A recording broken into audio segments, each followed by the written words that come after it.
ऋतु वसंत। वसंत का वासंती भला क्यों पीला हुआ होगा? क्या पता इसी मौसम में आसपास दूर तक खिली सरसों ने मन मोह लिया होगा। एक तर्क है, जो फूल से ज्यादा मसाले से आता है और केवल वही रंग कच्ची हल्दी बनकर प्रायः इसी वसंत ऋतु में निकलता है। नीलाभ सुंदर फूलों वाली इस हल्दी ने अपने मूल में पीली गांठ बांध रखी थी। हल्दी हरि को द्रवित कर देती है, इसलिए उसे हरिद्रा कहा गया। काष्ठ रूप दारू हरिद्रा की लकड़ी भी पीली होती है। यह प्रसिद्ध है, विष्णु को पीला रंग विशेष प्रिय था।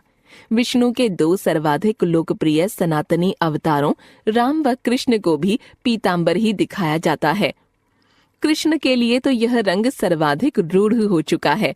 बुद्ध को भी पीला रंग विशेष प्रिय था, इसलिए वे गैरिक या श्वेत की बजाय पीत वसन में रहते थे।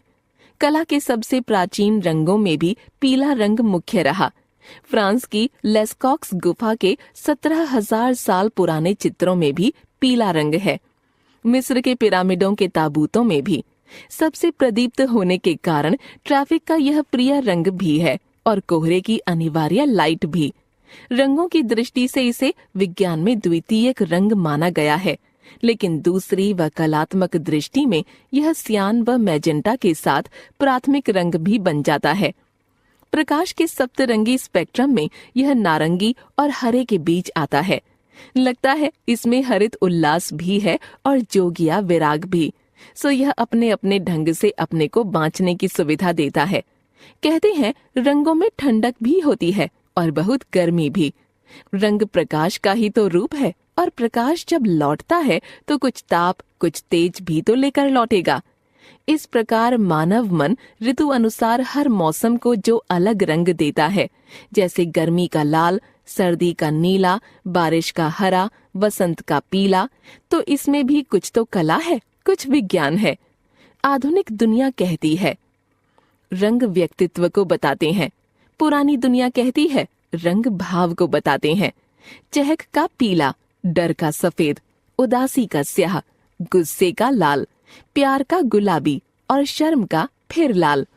चीन में यह निस्संदेह उल्लास, दिव्यता और शुभत्व का प्रतीक रहा। वहाँ लोग स्वयं को पीले शासक का वंशज मानने में गर्व करते हैं। भारत में भी यह उल्लास और शुभत्व का प्रतीक रहा। हल्दी में कोर रंगे बिना पुरुषों की धोती तक न पहनी जाती थी। जनेऊ पीले रंग में रंगा जाता था और विवाह के समस्त कार्यक्रम इसी की रंगत में होते थे। पीले चावल बांटने से लेकर हाथों में ही नहीं, पूरी देह में हल्दी लगाने तक।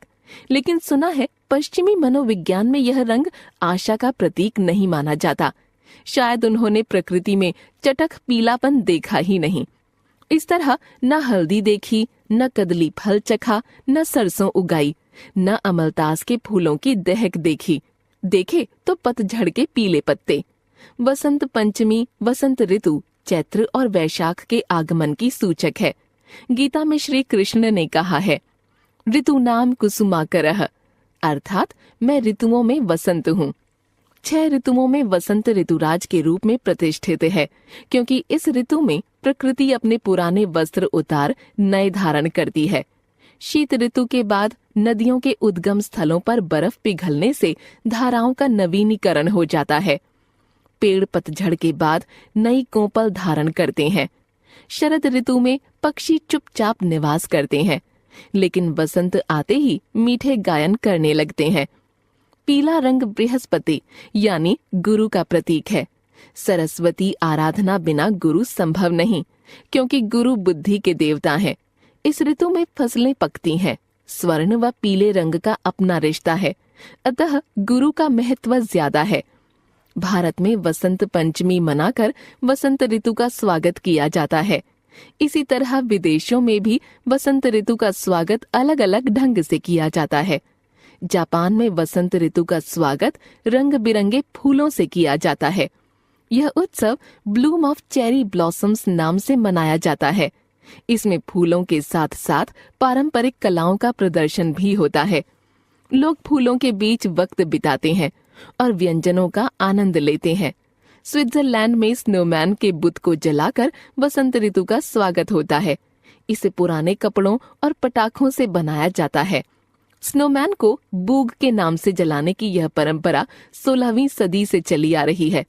माना जाता है कि जितनी जल्दी स्नोमैन जलेगा उतनी ही जल्दी अच्छा मौसम आएगा।